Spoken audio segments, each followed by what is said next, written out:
Welcome to Hockey Night in New York, where Islanders hockey is always top shelf. Whether you got your start as a Dynasty veteran, a Millbury survivor, or you were born into the Church of Trotz, Hockey Night in New York is your home for all things Isles. Now, here are your eclectic hosts, Sean Cuthbert and Christian Arnold. Ladies and gentlemen, it is Hockey Night in New York. Welcome to the program, everyone. It is Monday, January 31st. Coming at you live from the Hockey Night New York studios on Long Island. Another amazingly, spectacularly magnificent show coming up for you tonight. Allan Kreda of New York Times will be joining us. My name is Sean Cuthbert. With me, as always, is Christian Arnold. Christian, how are you? I'm good, Shawnee. How are you? I'm also okay. Survived the blizzard. That's good. I'm glad. So I'm doing all right. How about you? Did you get a lot of snow by you, buddy? It was snowy. Yeah? There was snow. Did a little shoveling? I did not. Oh, how nice for you. Yeah. Oh, okay. You had somebody do it for you? Kind of. Oh, okay. Well, must be nice. Well, I did plenty of shoveling, but I'm okay. My back's all right. I don't know. You've been complaining about it ever since I got here. Maybe it was a little sore. I did a lot of shoveling. But anyway, I'm here. You're here. We're going to talk hockey. Thank you so much for tuning into twitch.tv/HockeyNightNY. I want to remind you all, we are thrilled to be presented by RJ Daniels American Bar and Grill, located at 279A Sunrise Highway in Rockville Center. It is the best place to catch the Isles when you can't be at the game. Head down for great food and drink specials, plenty of HD TVs, and in-game sound. Also happy to be sponsored by Blue Line Deli and Bagels, located at 719 West Jericho Turnpike in Huntington, 217 Carlton Avenue in East Islip, and of course, UBS Arena at Belmont. They're an official partner of the New York Islanders. Check out the menu at BlueLineDeli.com for all their great offerings. And happy to be sponsored by Ty Technology, a voice-over IP company providing phone services for businesses across the country. If you're tired of dealing with long hold times and the impersonal service of companies like Spectrum, Optimum, and Verizon, give Ty Technology a call at 516-856-7800 for 3 free months of service. And thrilled to be sponsored by Oyster Bay Brewing Company, creator of the Barn Rocker Session Ale, available at 12 locations at the Islanders' brand new home in UBS Arena, and even more distributors across the country from coast to coast. You can also visit the tap room at 36 Audrey Avenue in Oyster Bay 7 days a week to sample all their fantastic beverages. And of course, viewers, remember to get your questions in for the Questions Brewing segment, brought to you by Oyster Bay Brewing Company. And Christian, it was a 1-2 week for the Islanders. Once again, they beat a team they're supposed to. And then they dropped 2 in a row to teams that are in playoff position that they just can't seem to figure out a way to beat. They find themselves once again a game under 500. What do you say, CA? Well, it was certainly a rough week for the Islanders, who, for the most part, played well. I mean, you got to say they played well against Minnesota on Sunday.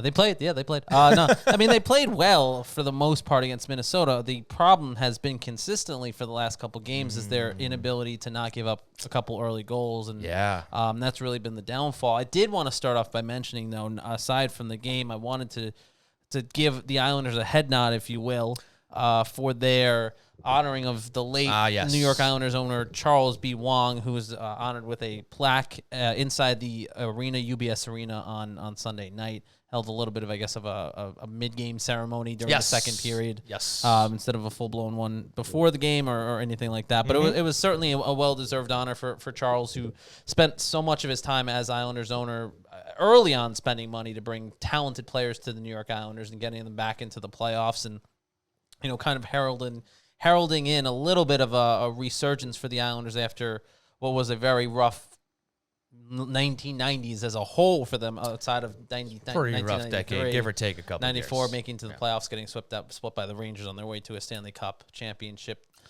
And then it was really all downhill from there at that point. And so you had to go the whole way on that one, huh? Oh, no, I wanted to. No, I know. Oh, no, I know. Yeah. And then he's a heel. And then kind of his purchase of the franchise in the late 1990s, early 2000s. The Islanders go on and they make the playoffs for the first time and what was it? Ages I think you can use. Ages. A while. In 2002. And Charles Wang really never gave up in trying to get the New York Islanders a permanent home on Long Island. Even when he brought the team to Brooklyn, he still was a big reason why the Islanders ended up at Belmont Park. And then where you currently have UBS Arena. There was a story in Newsday a couple years ago after the Islanders had won the bid to develop the land at UBS Arena, develop the land at Belmont Park, where Charles had actually sat down with someone from the New York Racing Authority and the state, and was one of the first people to kind of facilitate this and put this idea out there. So, a lot of the credit for the Islanders still being here, a lot of the credit for the Islanders being at UBS Arena and the beautiful facility that they have now, and that John Ledecky and Scott Malkin were able to bring to life, goes back to Charles Wang. And if you kind of want to take it a step further as well, you could almost say this Winter Olympics is almost a nod to him as well, because Winter Games will be in China.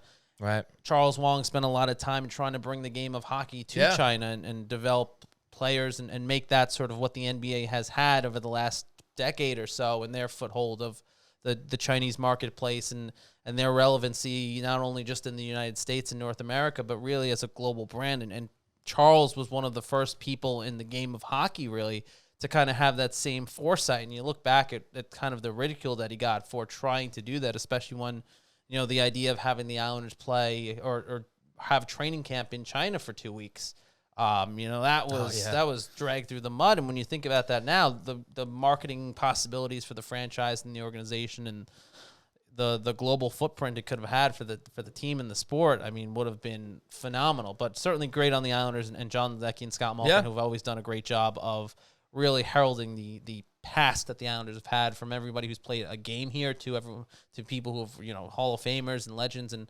former owners. Yeah, he certainly did think outside the box. And he also, he was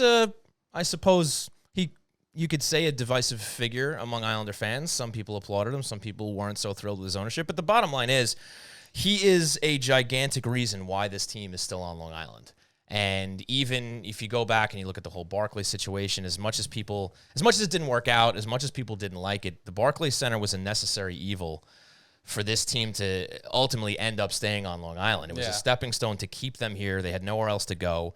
And then, as it's been documented, he helped to usher in the Belmont situation. And look, there was a lot of struggles with this franchise when he owned the team. And again, you may not love everything he did, all the decisions that he made, but he definitely has a lot to do with why they are not in Kansas City, Quebec, or anywhere else. So hats off to the Islanders for giving him a little bit of an honoring there, and hats off to Charles Wang. Although it seems like the Arizona Coyotes are about a step and a skip away from ending in Kansas City, Quebec, or Houston, it seems like. So I've been saying Houston for a long time. For their fans, I hope they stay. And obviously, they're saying all the right things. We haven't even talked about this yet. That whole temporary situation where they playing might at the ASU Arena. 5,000 stands. Yeah, that is just, all of a sudden that's acceptable by the league. I feel like that something like that would have been crazy talk not too long ago. And I think the Islanders situation kind of opened the door to bring it back around to the Islanders, and not to spend the whole time talking about this, but I think the Islanders situation opened the door for something like this to happen for another franchise that you had, needing a sort of a temporary home base while they build a new facility. Now, that being said, nothing seems like it's set in stone for the Coyotes either. They just need a place to play at least next year, and then maybe if there's a more stronger foothold. I don't think the Players Association is going to go for that, because that just sounds crazy, and they have to agree to this. And two, it just never seems like there is a actual plan in place to get the Coyotes a new arena, but certainly a situation that Islander fans can sympathize with. Coyotes fans. Well, I'm sure we sound a lot like hockey markets outside of Long Island when all this stuff was going on with the Islanders, right? Yeah. Like the stuff that we're saying, it sounds awful, sounds like they're gone. How many people probably said the Islanders are toast, they're moving, it's going to happen? And, unfortunately for Coyotes fans, from this vantage point, it looks like a slow bleed out, Yeah, that's the whole thing has been crazy. Yeah, it has been. Well, best of luck to Arizona. Coyotes. Yeah. So, moving on, talking about the Islanders, we talked about the 1-2 streak this week, and once again, struggling mightily against playoff teams. 2-14-2 now, I believe, is the record against playoff teams, which, of course, is not going to get it done. The record sits at 15-16-6, 37 games played, 36 points, now 17 points behind the Boston Bruins. For the last wild card, still with 5 games in hand. So once again, They haven't even hit the halfway point. They're still, 41? You got about 45 games left if I'm doing math right. Yeah. So you have over half a season to go. You can still get hot. You can still get back in the mix. But has anything that they've done up until this point really inspired confidence that this is a team that can get back in the playoff contention? At this point, no. I think, just to be honest with you. I'm with you. I mean, they've been outscored 61-30 by teams in playoff spots at the moment. 61-30. Now, double. Granted, as Andrew had pointed out when we had him on a couple weeks ago, some of those games came against the playoff teams when the Islanders were in the middle of their situation with COVID. That being said, though, the Islanders were still not playing well even before COVID hit, even before these other issues or these other non-hockey specific issues kind of reared their ugly head, and that became a problem. So it compounded it, sure, but you look at the Islanders' body of work this season from the beginning of the year, even to their recent stretch, even when they're playing good hockey, they're still not able to get out of their own way. Well, the thing is now there's a bigger sample size since the COVID guys being out, since the injuries, right? The only guy who's out really now is Ryan Pulock, the big main guy, right? And they've played Washington, Toronto, LA, Wild, all losses, all of them. Yeah. And with as close to a healthy lineup as you can say, are we going to use an excuse for Pulock? No, you can't at this point. I mean, close to a full roster, and they're beating the teams they're supposed to, but they can't seem to get out of their own way in these games against playoff teams. And you just mentioned it. Look, they started all 3 games this week down 2-0 against a team like the Flyers. Yeah, you can come back. I had a feeling that was going to happen, and it did. But you go down 2-0 to LA, who's to me has proven to be a better team this season than I expected. Yeah. But they're a good team this season, so that's the bottom line. And then you see the same thing happen against Minnesota. And I tweeted it after they went down 2-0. I said I would be thoroughly impressed if they came back and won that game, just because of how these games against playoff teams have gone. A team like the Wild, who's great, they've been on a tear recently. Like, was anybody confident that was going to happen? Now they had the funny thing is, after they made it 2-1. They were the better team pretty much for the rest of the game. They carried the play. They had 43 shots on goal, their highest total in a while.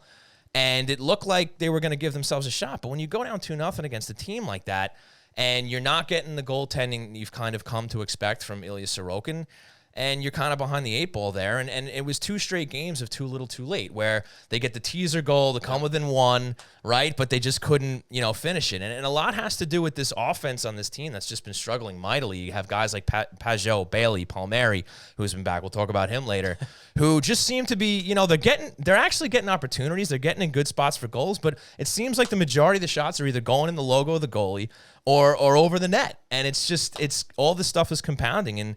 And I guess in that respect, maybe there's hope if they start raising their shooting percentage that they can start winning some of these games. But nothing's going right against these playoff teams, and we're just going to keep talking about it until time completely runs out, that the clock's ticking here. Yeah, I mean, I think everyone knows that for the most part, it seems like anyway. I think that, you look at, I know everyone's up in arms, as always with social media and everything, but you look at how people reacted to certain roster decisions and certain decisions by the coaching staff. And some of the words, it is kind of maddening sometimes to hear, them taking sort of these positive approaches to a game, even to a game like last night. It's a loss, and the Islanders can't really afford too many losses at this point anymore. Margin for error is very slim. There's none. I mean, there really is none. So it's a tough spot. It's a rough spot to be in. And the Islanders, I think, have kind of done themselves no favors by their lack of offense. And even when they get their offense going, of course, that's the one night Ilya Sorokin kind of has maybe one of his lesser performances of the year. For sure. Maybe his. Yeah. So, I mean, like, that just kind of compounds and kind of is the Islanders season in a nutshell, right? Even when things are going right, something's going wrong. That's pretty much it on the nose. Well, folks, want to thank you all for tuning into twitch.tv/HockeyNightNY and your favorite podcast providers. We're going to take a quick break. When we come back, Allan Kreda of New York Times will join us.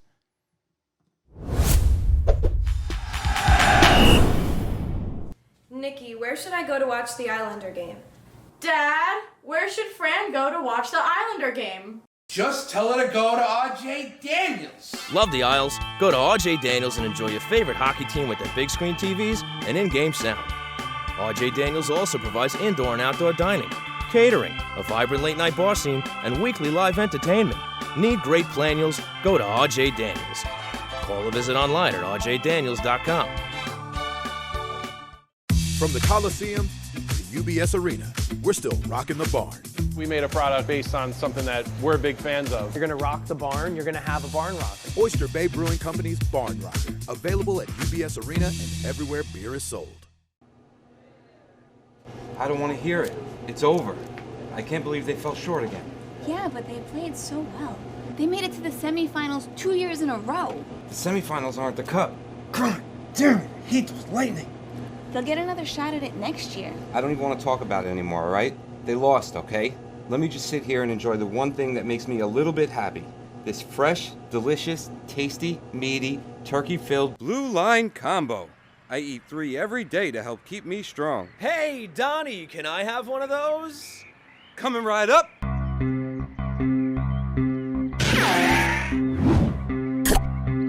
Talk about a blast from the Blue Line. Blue Line Deli and Bagels. Our goal is to make you a hero.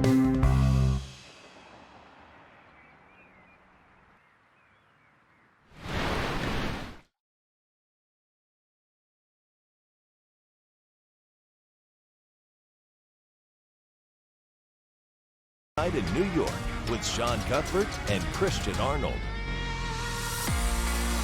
Oh, that's right. I'm supposed to. That's your cue, yeah. It's amazing. Sean told me when this song, this particular intro, I was supposed to jump in at a certain point. And I totally spaced on the timing of that because, to be honest, I don't really pay attention when Sean talks to me before the show. Anyway, welcome back to Hockey Night in New York. Christian Arnold and Sean Cuthbert with you, as always. At some point during the week. I was going to say every Sunday, but the show kind of fluctuates depending on the schedule. Every week. Sunday, Monday, Tuesday sometimes. Who knows? But it is that time of the show. On the line, brought to you by our friends over at Tide Technology. And with us on the line is Allan Kreda from the New York Times. Allan, how are you, my friend? I'm good. I'm very good. How are you guys doing? We're doing well. Probably doing a little bit better than the New York Islanders at the moment. But certainly a lot to go over. With it, but I did want to just get your first impressions on the honoring of the late Charles Wang last night at the UB. I was going to say Nassau Coliseum, but I meant UBS Arena.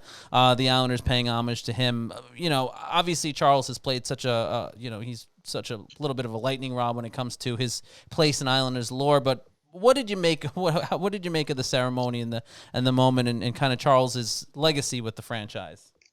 Completely deserved.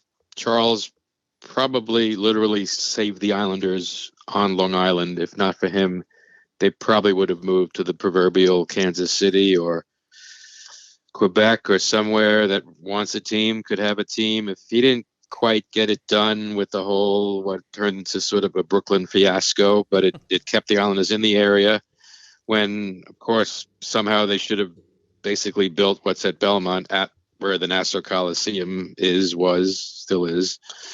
He kept the team in the area while they figured it out after that crushing referendum loss in 2011.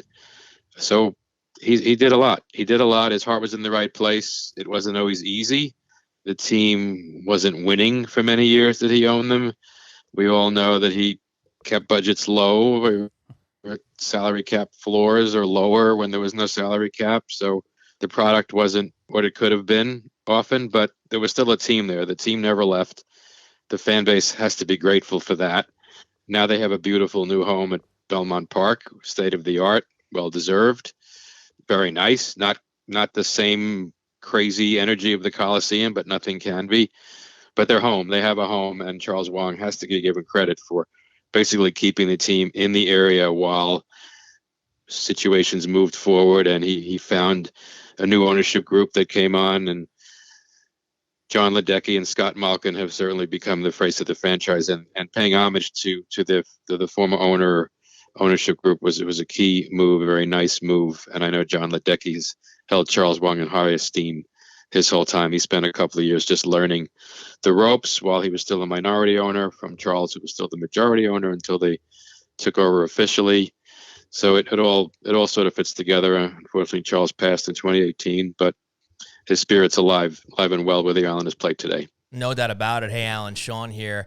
And just want to take it to the ice with the Islanders. Just before you came on, we were talking about this kind of, I guess, narrative that's taken on a life of its own with these Islanders where, they're starting to get the job done against teams they're supposed to beat, but it seems like every time they come to face a playoff team, that's where the struggles begin. And, you might focus on one thing that goes wrong in one game and another thing another game, but the bottom line is every time they step out on the ice against the playoff team, they're having a really hard time picking up points.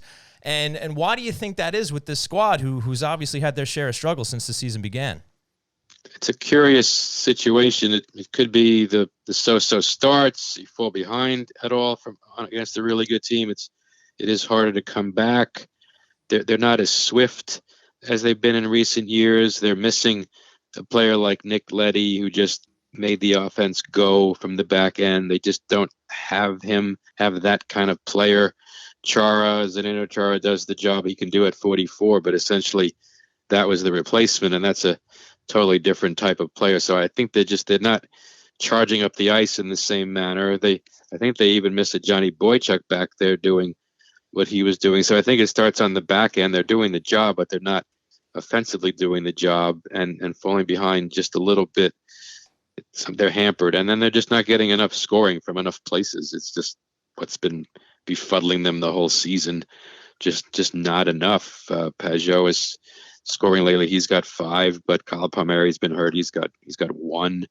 I mean, it's a lot to ask. And against good teams, they make you pay sooner in the game. Saw it last night. They fell behind 2-0 to a very good Minnesota team and just played a good game after that, but just couldn't quite overcome it. And that's what happens against better teams. Maybe against the Coyotes or the Kraken, you can swing that 2-0 deficit your way more often than not, but not easy to do against Penguins, Capitals, Hurricanes, etc. So I think it's just an overall something's different with the team. They're missing key pieces. They miss a Jordan Eberle too. I think also at some level they were tired coming into this year from the 2 playoff long runs.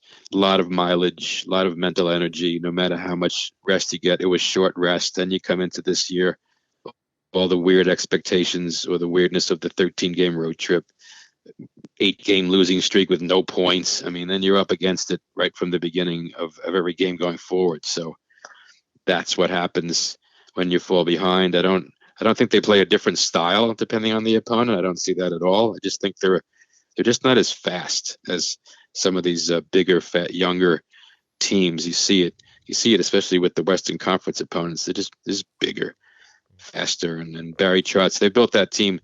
The coaching staff is really for playoff success, but the long grind of 82 games, they haven't really done that in a while. This is the first time since 18-19 they will do that. So they're a playoff-built team that's now trying to get through a regular season from behind, with missing pieces, with underperforming pieces, not to mention the COVID messes of those weeks where they really fell behind. So it's a tough one. I think it's just not getting off to good starts.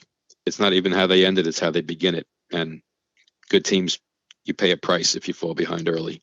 Talking with Allan Kreda from the New York Times here on the line, brought to you by our friends over at Tide Technology. And Allan, you mentioned a good point, and I guess something that I feel maybe doesn't get talked about enough or isn't explored enough is the fact that the Islanders are, it's talked about a lot at the beginning of the year, the Islanders being a team that's built for the playoffs, right? I mean, we've seen it last year, we've seen it the year before. We even saw it in 18-19, the series against the Penguins, and then obviously the kind of rough road they had against the Carolina Hurricanes once the series moved to Barclays Center there.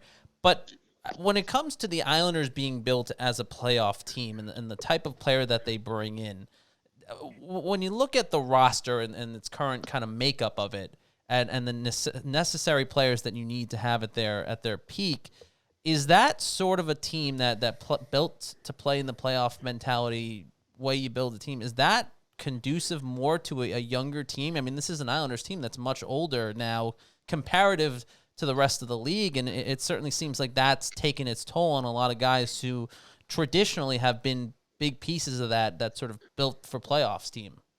It's true. I agree with that. I think the regular season success is you need a lot of young blood. The game has changed a lot, and teams that are successful have super influxes of young and younger players at a higher level. We saw some of that with the Los Angeles Kings last week. They swept through here. They've won almost every game on this road trip. They're 3-0-2, but they won games, and you just see they have the veterans. They have the Drew Dowdys and the Dustin Browns, but then they have Quentin Byfield sliding in there, Alex Iafallo. Like they're mixing it together, and the Islander younger group is looking good.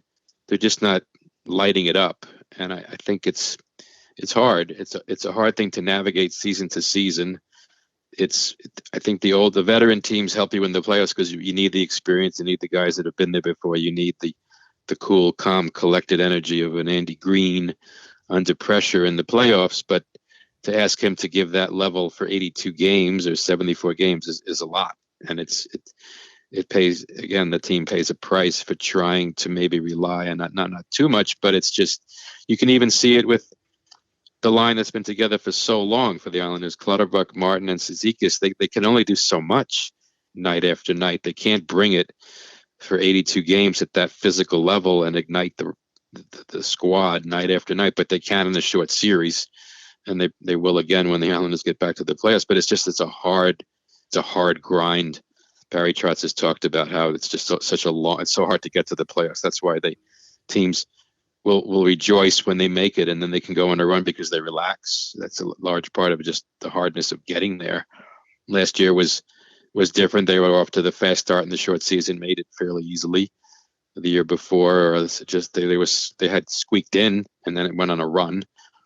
So how do you measure that? You measure it in how you do in the playoffs, is what everybody remembers. And yes, it was more of a veteran squad both times, but now they're paying the price for that veteran squad, trying to forge through this long grinding 82 games with travel and everything else, and their crazy schedule, not to mention injuries and COVID. So hard any way you look at it. And I don't think they're a bad team. I just think they're underperforming because of a variety of circumstances, and effort goes only so far in this league. No matter how hard you work, it's still hard to win enough to make the playoffs when you may be a little tired or banged up and just don't have the firepower to match the Washingtons and the Carolinas and the Pittsburghs.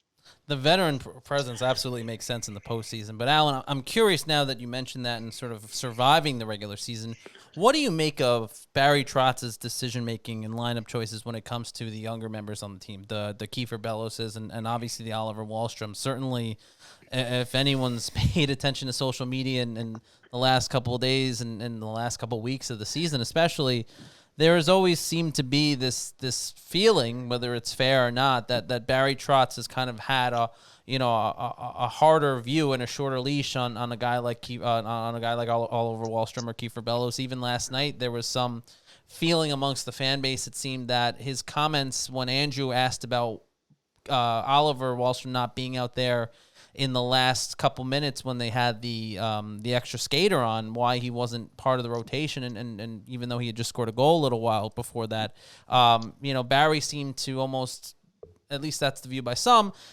he seemed to almost go out of his way to kind of take away some of what Wahlstrom had done on the goal. I'm curious to get your take on all of that and how Barry has viewed and utilized some of the younger players. I think he goes maybe out of his way to motivate them in his way. I don't think he's being super hard on them. I mean, Noah Dobson's in there every night playing very well. Wahlstrom is finding his footing. I mean, really, when you look back to generations ago and when social media was non-existent, Al Arbor did very much the same thing. He didn't just throw rookies in there in the championship years. You had to really earn your spots, and they brought up a guy like Dwayne Sutter, and he played sparingly. Brent Sutter came later. I mean, these guys would show up. They would have to really earn. Palafontaine didn't just win a spot off the bat coming in. So it's probably necessary. Barry Trotz knows how hard it is. I think he just doesn't want them to get overwhelmed or learn as they go. There's enough veterans around. I don't think Bellows is a curious case. I think he should play more, but there must be a reason there. He's got the scoring touch. He's taking maybe a little too much time there. He must have a reason why. I think it's just a personal choice of being very careful with the young set. I mean, Robin Salo's getting in there too, but sparingly. he just definitely likes veteran teams. It's clear. Last year when they acquired Palmieri and Zajac, they were playing most every night and without a blink. So he likes guys he can plug in and knows what he's going to get. And maybe with the younger guys, he's still feeling it through for them. And I know Wahlstrom's been a hot topic on social media, but he has been in 34 games. He's got 9 goals. I mean, he's playing well. He's a force. He's out on the power play a lot. So it's not like he's not playing. I think it's probably motivational, but I don't think Barry does that just to get Twitter reaction either. He's just has his reasons and stays with them. I mean, he's got to be so frustrated with this season because it's such an uphill battle. If you look at the math, it's almost near impossible to catch the one team they have to chase, or everyone's chasing Boston. It's 17 points or something, and even if they won every game in hand, they would still be way behind. So it's tough. They all know it's tough. They have to take it the proverbial one game at a time and just get 2 points. But then you have a good night like last night. They play well and get 0.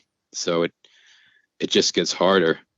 I think they have, looking big picture and thinking long term. But I think Barry just must have his style and his way of motivating. But I bet Al Arbor had similar types of conversations with younger players. And it's just that nobody knew about it back then, or he wouldn't talk about it. And it certainly really wouldn't be in the papers. Just this guy would play 1 of every 3 games when he came up. But I know for a fact Halifontaine was not just shoved into the lineup that first year. He had to work his way onto the power play, work his way on to taking a face-off in the closing seconds. It's not easy playing for a coach that's seen it all. We're on the line talking to Allan Kreda of New York Times, brought to you by Tide Technology. Yeah, Allan, it seems like there's this whole narrative of Barry Trotz versus Oliver Wahlstrom that's kind of taken on a life of its own among the fans, and you see it on social media. And I'm glad you brought that up, and you talk about Al Arbor because he's kind of the bar, right, especially for Islander fans. And, there's obviously a younger portion of this fan base that, I've heard the tales and whatnot, but, didn't live it, didn't see it, and there wasn't social media like you said, but maybe they didn't, have firsthand experience with seeing how he might have treated players like Pat LaFontaine, like you mentioned. So, it's good to get that perspective because, in sports and Islander fan base, you see it a lot of knee-jerk reactions. But, I try to look at this whole narrative and wrap my head around the reactions and whatnot because, it's not like Barry Trotz has a personal vendetta against Oliver Wahlstrom or any young player for that matter. Obviously, he's made it clear that he holds these players to a higher standard. And, do you think we kind of touched on this a little bit last week? It kind of plays into a situation where a coach has to treat different players different ways, right? Just because he might bench one guy and it works doesn't mean if he benches another guy, it's going to work the same way. And I feel like there might be a disconnect among fan bases when they see these inconsistencies. Can you speak to that at all? Well, I think it definitely, the social media aspect creates an entirely different layer, different dynamic of analysis. Understanding what you see isn't always what you get. He definitely doesn't publicly flog a player. He doesn't go that way. He's very respectful. I don't even sense that he really benches players for bad shifts or bad mistakes that could or couldn't be obvious to the naked eye. You had on the other side of town, you had a coach with the Rangers who undoubtedly was probably screaming at the rookies when they made mistakes. He definitely had them playing in fear. It could be sensed. And they didn't perform well. Basically the Rangers under David Quinn, the rookies, none of them made progress, really none of them. So what's the point of that? You need a coach to shepherd young players. And I think, at least from what I could understand, Barry Trotz does everything quietly behind, the locker room door there. I don't sense that players I can't play for this guy. He's not fair to me. I don't sense that at all. He doesn't, you don't just see a player sitting on the end of the bench. Like even John Tortorella with that guy did this. He's not playing for the rest of the game. It doesn't happen here. So I don't know. I don't know if social media creates something that's not even realistic.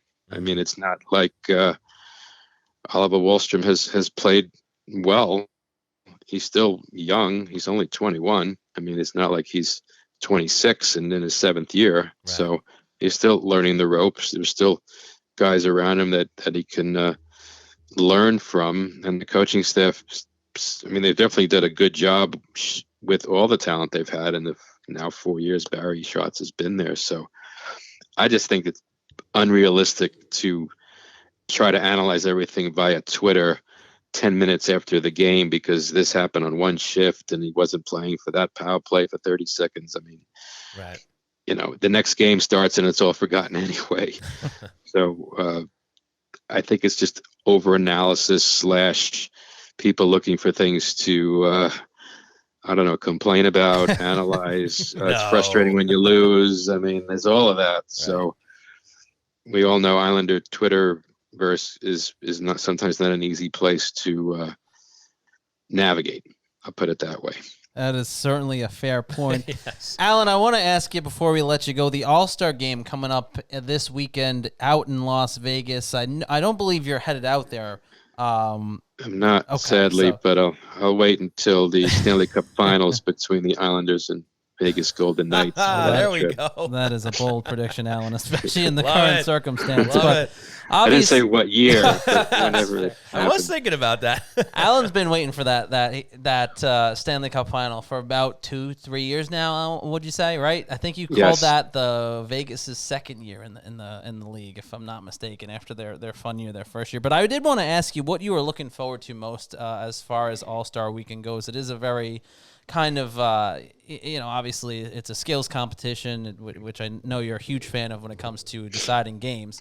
But the skills competition, the games, the mascots are all there. Allan Kreda is a huge mascot guy. Yes. The New York Times is the official beat of Sparky is the official beat Sparky of the has New York appeared Times. many times in many photo shoots, and he's never been quoted, though. You cannot actually quote Sparky. You can only get pretty tight-lipped nods and wing flaps or dragon wing flaps. But yeah. But what are you looking forward to most with the All-Star Weekend coming up in Vegas this year? Definitely whatever mascot competition will take place, whatever they choose to do is highly watchable. That's number one. And number two, please, no one getting hurt in the rest of the weekend. That's basically the game is silly, but I get it. They want everyone to do their thing and no contact 3-on-3. And the skills competition is fun. I like the speed element. That's always fun. I mean, the novelty part is cool, but I mean, I like the game better when they actually played a game, whatever it was back in the day, just an ordinary game. At least you saw players on lines you would never see before. And no, of course there was no hitting, but at least they played. I mean, way back in the 80s, they really played. They won game at Nassau Coliseum in the 80s. Rangers' Don Maloney was the MVP. I think he scored 4 goals or something. So there were real games that were highly competitive, even hitting back then. Wow. So they were the real deal. Now they've turned it into an event more than anything else. But I always root for no injuries, because the last thing anybody wants is anything to happen in one of these games that affects the team. Same thing with the Olympics, for that matter. As great as that is for an NHL to go over there, I mean, someone's always getting hurt and costing their team in the end. So as great as that is, I'm glad it's not happening, especially this year with all the other risks. But it's these guys, the regular season is still the most important thing, despite everything else. So it's got to be fun in the middle, but keeping everybody healthy and safe is the best element, the best aspect this year. Allan Kreda from the New York Times. Allan, we appreciate it. I have to imagine we're going to see an all-star game or a draft at UBS in the near future at some point. Has to be, sure. I mean, for $1 billion, we've got to get some big event. At least finally get the draft here. The draft, believe it or not, has never been at Madison Square Garden in all the years, even with the league office in New York City. The draft is everywhere else. So that would be an easy commute for the draft, be fun. There was one at the Prudential Center in 2013, which was a one-dayer. That's the day the Islanders acquired Cal Clutterbuck from the Minnesota Wild. I remember that. So that was the last really local one. So yeah, for sure, special events have to be coming soon to UBS, no doubt. Whether it's All-Star or draft, what have you, there has to be something on the future planner on that account for sure. Absolutely. I would say cup final, but I'm not predicting that this year. So, but Allan Kreda, New York Times, really appreciate the time, Allan, and hopefully hope to have you back real soon if I can get the words out of my mouth correctly. Yeah, sure. I mean, when they get to the finals, it's going to basically coincide with the Belmont Stakes, so that's when it's going to be my long-awaited crossover of equine hockey. He's got to be a horse somewhere in the arena at some point. But yeah, the racing cards won't really start until May, June, so it's going to be tricky this year to see how they're going to put those two elements of the arena at Belmont Park together. But one day they will. It'll happen. Well, from your lips to God's ears, Allan, once again, thank you so much for joining us. Appreciate your time, and hopefully we'll have you on again soon down the road. Okay. Anytime at all. Thank you, guys. Take care, Allan. All right, folks, that was Allan Kreda of the New York Times. He's got plans, man. Yeah, he's got plans. Finals, Allan, Belmont Stakes. None of this is Allan and I talk about this for a while. He's looking forward to the day that the stakes or horse racing lines up with the Allan. It's not going to line up this year with the schedule with the way things are going. But yeah, sure. Yeah, it's nice to have dreams. Yeah, hopefully they come true one day. Love dreams. Dreams are good. Speaking of dreams. Oh yeah, sure. Speaking of dreams.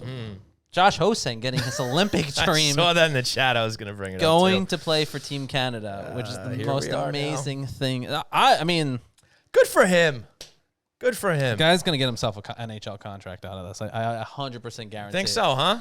He's going to go out and he's going to kill it for Team Canada. They've now become the most fun team to watch out there, Team Canada, because I believe he's been playing somewhat well up in Toronto. Yeah.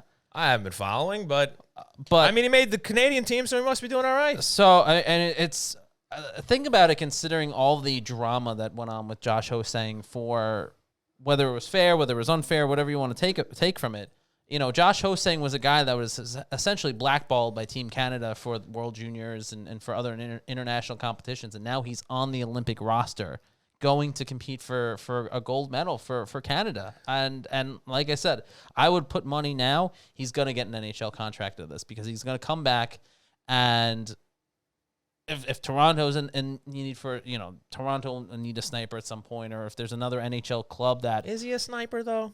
If there's another NHL club that wants a little more scoring prowess on their lineup, could be a good acquisition to add at the trade deadline. So it's a great opportunity for him to go out there and get an opportunity and make some noise. Like I said, good for him. That's pretty awesome. Again, he must be doing good things, because look, if you know his history, he did not have the best relationship with Hockey Canada back in the day. He did not.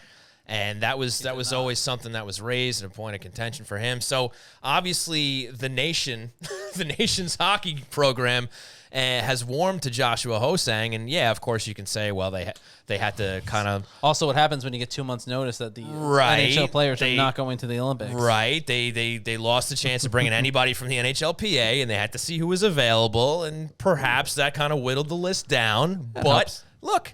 He's going to play for Olympic gold here. Yeah. And wouldn't that be something if he won gold? Now, go USA, obviously. But, I mean, what a story, right? Yeah. After all the trials and tribulations, to end up in the Olympics and come home with an Olympic gold would be something else.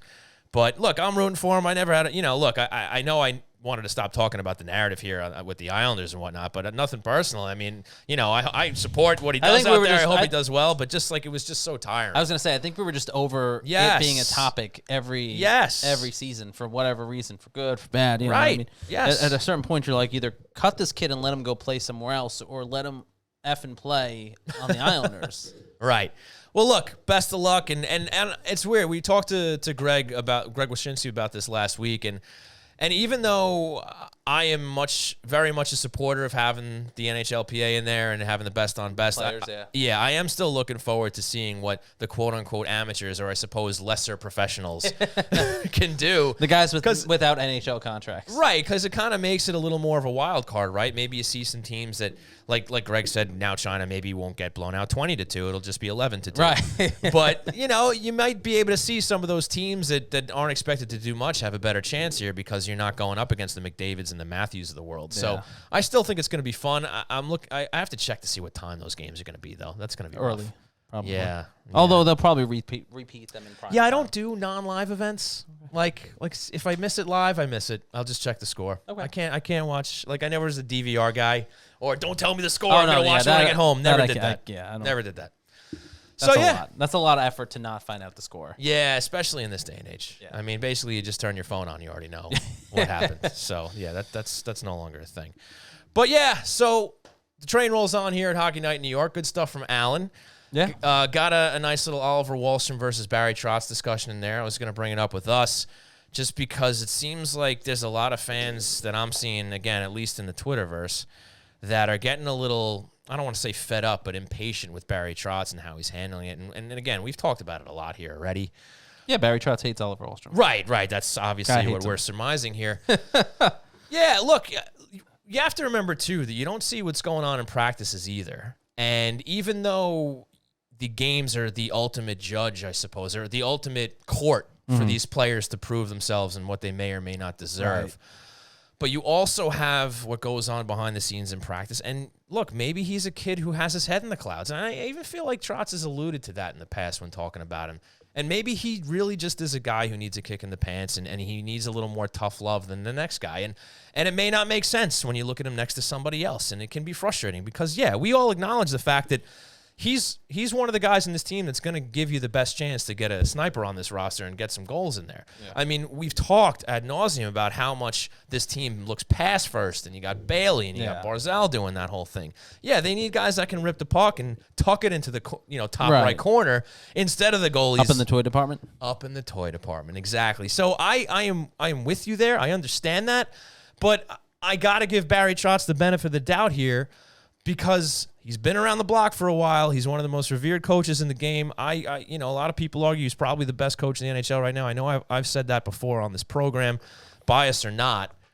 But I think he kind of just, you don't have to do anything. But from my point of view, I think Barry deserves the benefit of the doubt, because it's not like this is his first go-around dealing with a young player coming up as a first-round draft pick and trying to find his way. And again, just because what you're seeing, you take for face value whatever you're seeing, right, whether it's in the games or not. But there might be some stuff going on. And this is similar to the Ho-Sang discussion going back over all these years. And everybody trying to figure out, why won't he play Josh? Why won't he play Josh? And that was Capuano. That was Barry Trotz, whomever. And you're not always going to know. You're not always going to know why. And you just got to put faith in your coaching staff for as long as you can and your management and hope that the kid figures it out. And as Allan argued, he's still getting playing time. He's still getting plenty of time in the power play. He's still getting a chance, but just because he's not out there for every 6-on-5 or every power play or what have you, it doesn't mean that Barry Trotz has a personal vendetta against Oliver Wahlstrom. I don't think Barry's that petty. No, I don't. We talked about it last week, and I said it last week. I don't think it's personal, but I am curious to understand the full weight of why those decisions are made, and I think that's where the problem therein lies, because there's not necessarily the transparency, because even Andrew asked a legitimate question and Barry kind of almost blew it off a little bit last night, which doesn't do anyone favors. And granted, coaches don't make decisions because of the fan base or talking heads or reporters or anything like that. They make decisions based on what they're going to do. Right, and as everyone else's job, as our job as analysts, and as Andrew's job as a reporter, and Allan's job as a reporter, is to look at the team with a critical eye and ask critical questions. For sure, right? For sure. And the Island, it's not as though Barry Trotz is getting peppered with very tough questions on a nightly basis, because there's extenuating circumstances, and when you're asking questions like that, there's a way to ask it to get the best response possible, yada yada yada.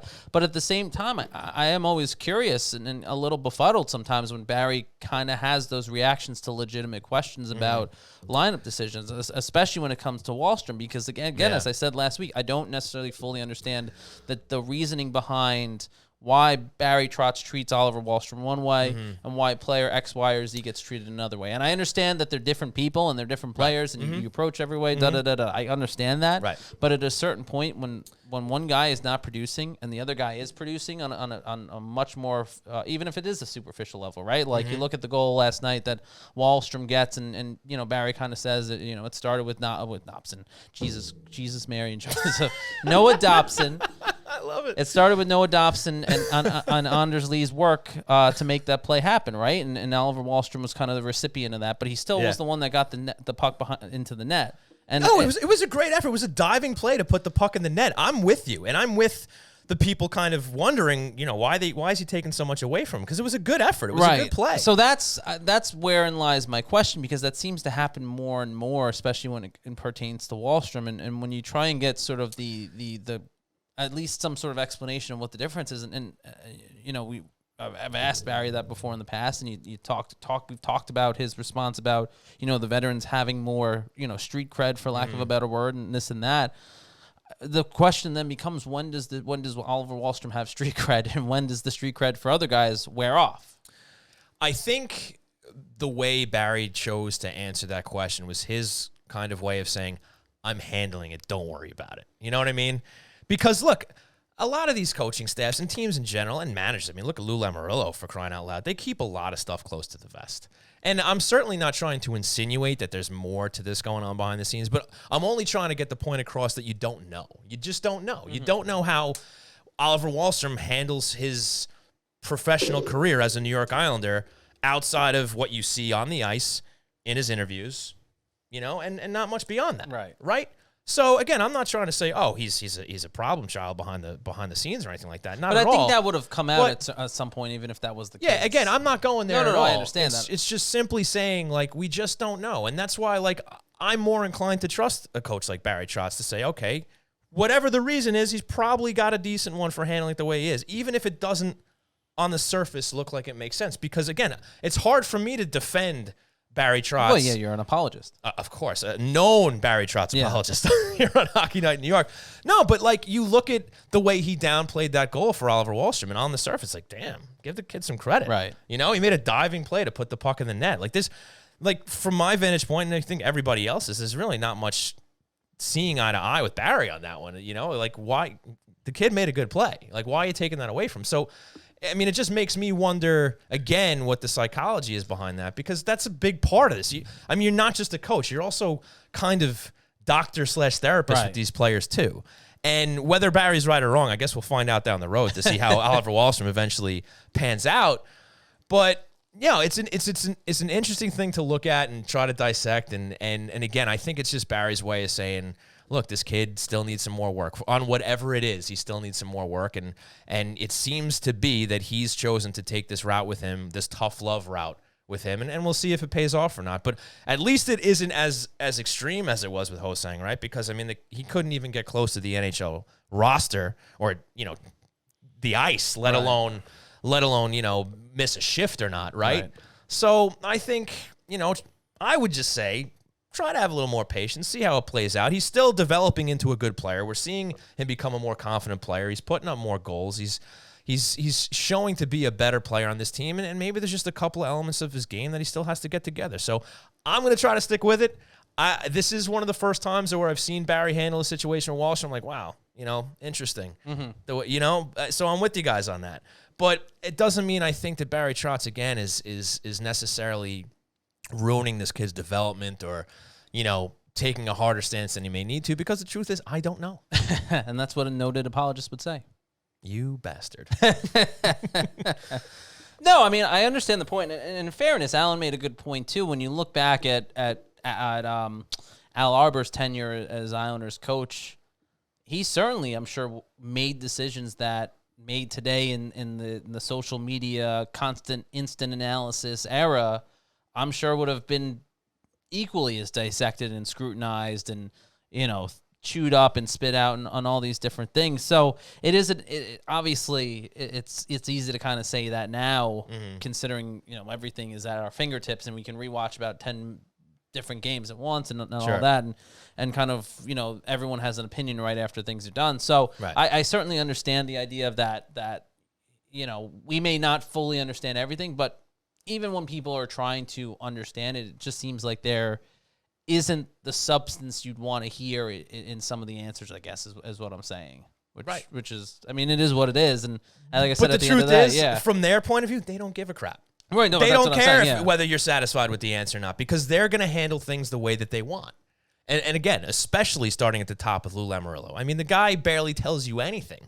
It's so funny. He's he's been so more accessible as a general manager since taking over for Garth Snow, but still saying so little with how much he still speaks. You know what I mean? That was always his MO, even when he was in New Jersey. Yeah. Andrew Gross. We talked to Andrew Gross before, and he's kind of said that even when Lou was coming in here. A couple years ago, Lou will talk to the media and he'll give you a 20-minute interview, but you listen back and you hear like, what I get out of that. I'm like, oh, all right. Like he says a lot, but he doesn't say anything at the same time. It's really an art form. And that's exactly how they want it. Yeah, which is fine for them, but it doesn't work when you're in a market where you're trying to do more than just win hockey games. Wow. They're doing what they think they have to do to protect themselves, their players, and, put the best product on the ice to win games. And maybe they're not doing the best job of that right now as far as winning games. But this is their methods. And, you can either try to adapt or, just, hey, go to social media and complain about it. Because that's what people are doing. Yep. All right, moving on. Or host a podcast and complain. Yes. Or make apologies for it. One of the other. Either way. We got the complaints and we got the apologies. All right, that's where we are. So let's move on to another guy people are complaining about for good reason. Kyle Palmieri came back from his injury. Not much has changed, and it's funny. At the game last night, he took that offensive zone penalty early in the game against which exactly. Yeah, because you it's couldn't funny. write that any better. I turned to my buddy who I was with, and I was like, "Oh yeah, I forgot that Kyle took a lot of penalties before he got hurt." And it's true. I mean, this season I don't have the numbers in front of me, but I remember him taking a lot of penalties, and some not all deserved. I remember some of them were kind of weak calls, but he takes a penalty in the offensive zone. It leads to a power play goal for Minnesota. It ends up being a back-breaking 2-0 lead for them early in the first period, and like we said, they couldn't come back and. So that kind of just piles on top of the fact that this guy isn't scoring. And I don't think it's for a lack of effort. I think he's trying to bust his tail out there. I don't think he's just kind of phoning it in. But, I mean, he is one of these guys that is guilty of when he does get an opportunity, he's either shooting into the goalie's chest or he's not, he doesn't have that finish that he had in the playoffs. And it is so bizarre, as we've kind of touched on here, where these – acquisitions that the Islanders have made, at the deadline and whatnot, where for whatever reason they have such a hard time in the regular season. And then but then you get to the playoffs, and you got Pajot, who's been fantastic in the playoffs, Palmieri last year, but for whatever reason it's like a different animal in the regular season, and I guess it kind of parallels what you and Allan were talking about when he was on before, how you gotta get through the regular season just to get to the playoffs, and it seems like when they're there, they know how to play in the playoffs, and it's just a different animal. And he talks about the speed, the foot speed, right, and whatnot. And I don't know if there's a parallel to draw here, but I mean, we do kind of acknowledge the fact that it is sort of a different game between the playoffs and the regular season. Not only do the refs bury their whistles a little bit, but it's less of a finesse-driven game where it's more of a grinded-out kind of game. And that is really what this Islander team is built for. And maybe that's kind of what Allan is getting to, and he might be onto something here, where when you put it into 82 games, an 82-game season, and, the game caters a little bit more to that foot speed and caters a little more to the skill, and that's what's had the Islanders struggling during these regular season stretches. And you've always been one to point out those stretches like the end of the season, right, where they go on this like 10-game tailspin where they're backing into the playoffs, and maybe there's something to that where it's just their game is great for the playoffs, but it's kind of a it's a tough go for them during the regular season, especially with these older players and these more slow-footed guys, especially now Chara, right, like have been named by Allan and whatnot. So maybe there's something to that, and maybe that's something for Lou to think about, or not to say he hasn't already and he hasn't been trying, right, but maybe that's just something that needs to be more balanced for this team is to get a little more. I mean, it sounds obvious, but everybody wants more speed and skill, but right, but maybe that's just something that's kind of crying out for this team during the regular season and why we're seeing these sorts of struggles. No, I think that's exactly what the issue is, because I think for the last 2 years you've seen the byproduct of playing that gritty, hard-nosed style of hockey for 82 games. It's just not sustainable, unfortunately, right? Like you look at how the Islanders did the last 3 years really under Barry Trotz. And there seems to be somewhat of a familiar formula of how things have gone on. The Islanders play really well early on in the season. They kind of hold their own in the middle. Mm-hmm. And then that second half of the year, post-All-Star break, is usually when things start to go downhill. Mm-hmm. You look at 2019-20 before the lockout, the pandemic, it was kind of the same formula. You saw an Islanders team that was somewhat very successful early in the year. They were still a little bit young, too. You know, you had guys like Devon Toews out there, and there were some learning lessons that they went through, too, against some of these better teams during the regular season. But I think the narrative fits the same. There was a reason why they brought in, they obviously also had a major injury to Adam Pelech at that point, which really derailed the season.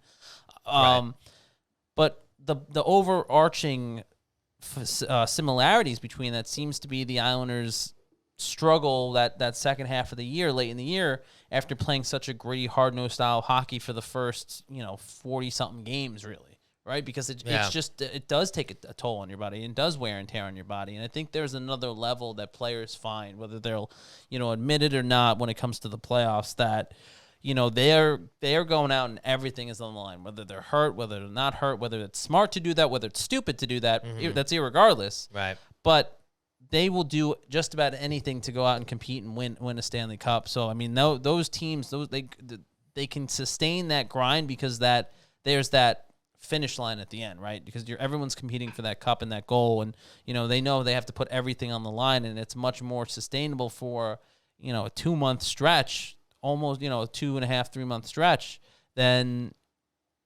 a how many months in the season? 5-6 month season. Mm-hmm. Because even if you go by that logic, even then it kind of lines up well where the Islanders play well for 3 months or so, and then things start to fall apart after guys start to get a little tired. That aggressive style takes on a little bit more wear and tear on your body, and it's tough to maintain. And then you're playing against teams that have a lot more finesse and scoring touch. The Washington Capitals, the Pittsburgh Penguins a couple years ago down the line. Those are tough games, and those are tough opponents to compete against. But once you get back into the playoffs and that kind of rough and tumble, gritty style of hockey, everyone's kind of on the same page, and the Islanders are then, that's where their bread and butter is. That's why the identity line becomes such a big narrative during the postseason. It's why, a guy like Brock Nelson really excels scoring, but he also isn't afraid to kind of throw his body around. That third line, the Kyle Palmieri's, and the J.G. Pageaus, they kind of have that finesse ability and speed, but they also have that grit element to their game that stands out even more in the playoffs, and that's what makes them so successful. So it's tough to do, I think, for a full, sustained 82-game season, and I think we're really seeing that, especially now with an Islander team that's a little bit older there. I understand they have a younger core in Barzal and Wahlstrom and Bellows and Sorokin. Nobson. Right.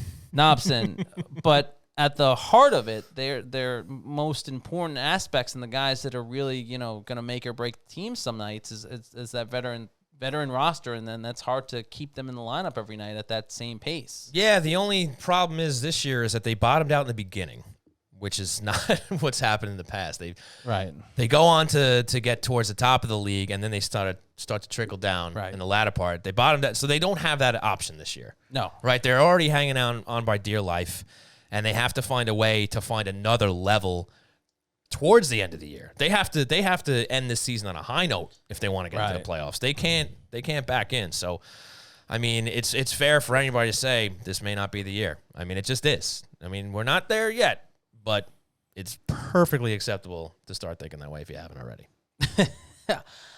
But I am hesitant to say it's okay to start. I mean, it's okay to start thinking about it because at some point you have to accept the realities. But at the same time, and we talked about this last week, my intrigue and what kind of really piques my curiosity is what becomes of the Islanders going forward from this. Like, is the window closing on this team that's been a cup contender for the last 2 years, or is there one more year? Because I don't necessarily know if the window has much more give in it after this season. Yeah, you've raised that before, and that'll be a very interesting topic of discussion when we get there. But again, we have more than half of a season to go here, So look, I hope that they give us something to rave about by the time this season's. I mean, what a story it would be, right? If they did find a way to claw themselves back after all this adversity in the first half of the season. If they don't win a cup at that point, I mean, why even bother? Right?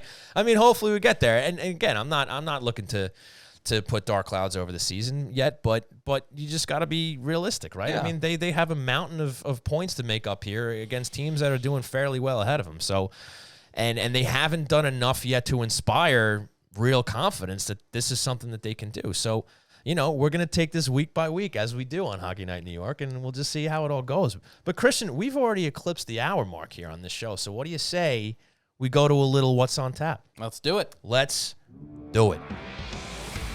And now, it's time for What's on Tap, brought to you by RJ Daniels, American Bar and Grill. Grill. That's right, folks. It is time for What's on Tap, brought to you by RJ Daniels, American Bar and Grill. Christian, this is your cue. What's on tap for the New York Islanders? The Islanders have a pair of game back-to-backs. Tuesday, a lot of those coming up. Yeah, Tuesday and Wednesday, they host the Ottawa Senators, and then they host the Seattle Kraken finally, who just seem to can't get the game in on Long Island, but they will, I think, barring any other freak storm of nature. I think we're good. I think we're good. Freak event of nature. What am I trying to say there? What are you trying? I often ask that to myself a lot, Christian. But what are you trying to say? Barring any sort of freak snowstorm or anything like that, the Islanders will play the Seattle Kraken. We'll finally see the return of Jordan Eberle. Jordan Eberle revenge game, I'm sure, where he'll probably have a hat trick. 4 goals. He'll have 4 goals, 2 assists. Right. A fight. Right. Chase Varlamov out of the net. Literally, he'll just take a stick and just chase him back to the. That's violent. That seems a little outlandish. And then he'll look into the rafters and just point at Lou Lamoriello's suite. Damn. Yeah, it's gonna get great. This one was for you, Lou. Expansion draft, huh?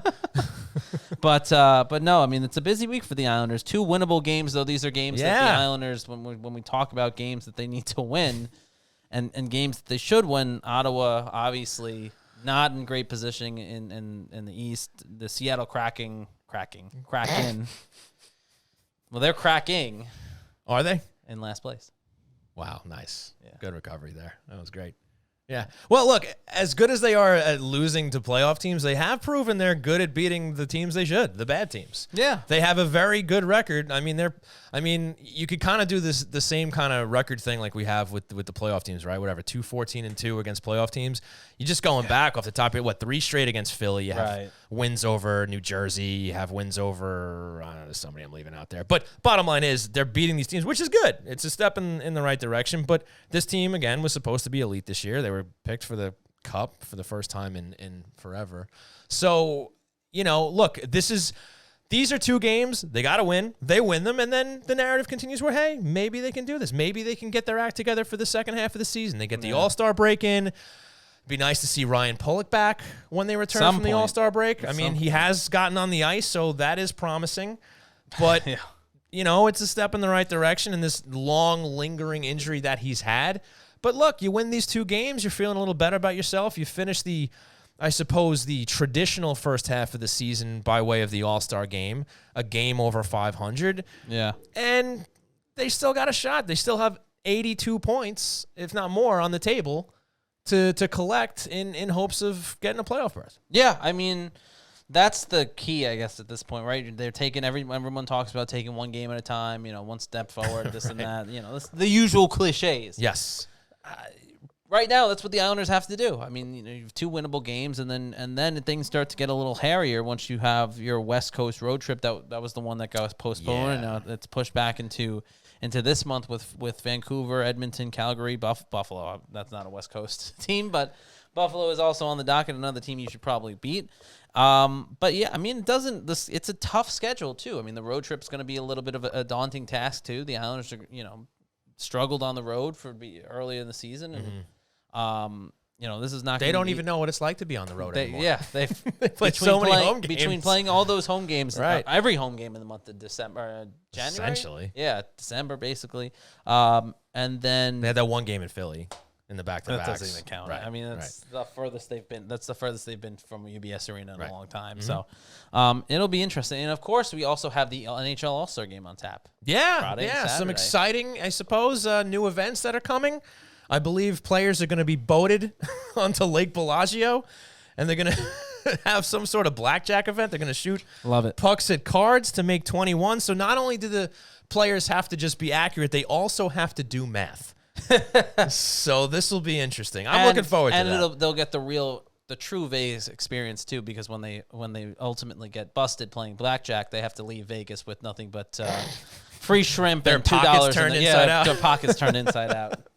Excellent. Yeah, you know what? Let's throw some new twists into the All-Star Game, to the skills competition, right? If you really want the Vegas experience, you got to pay your bookie by Sunday morning at 10 o'clock, or you get your kneecap busted. There was somebody who made a funny joke on Twitter about this. I think he's at JFresh or something like that. I think he puts a lot of advanced stats out there if it's the right guy I'm thinking of, but he was like 2016.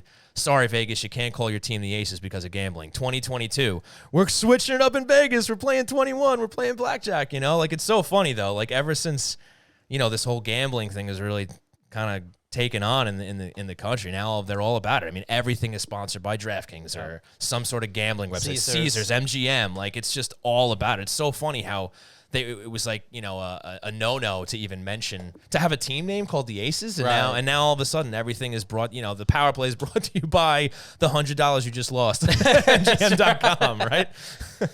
I mean, it is interesting too. Now with sports betting becoming such a prevalent thing across the country, and especially now here in New York, my curiosity not only goes from, the increased number of sports betting commercials that you see during Islander broadcasts, which I think is every other ad buy is a Caesars or a DraftKings or a FanDuel but I'm intrigued to know or see what ends up happening with the Islanders and UBS Arena. They imagine putting a sports book into the building like they have at Prudential Center. If you've ever been to Prudential Center, I'm pretty sure that's in the works. There's a sports book in there. I think there's going to be some semblance of a sports book situation in UBS Arena. I feel like I've heard that through the grapevine. CGS 878 says sports gambling is stupid. It's only stupid if you lose. Nice.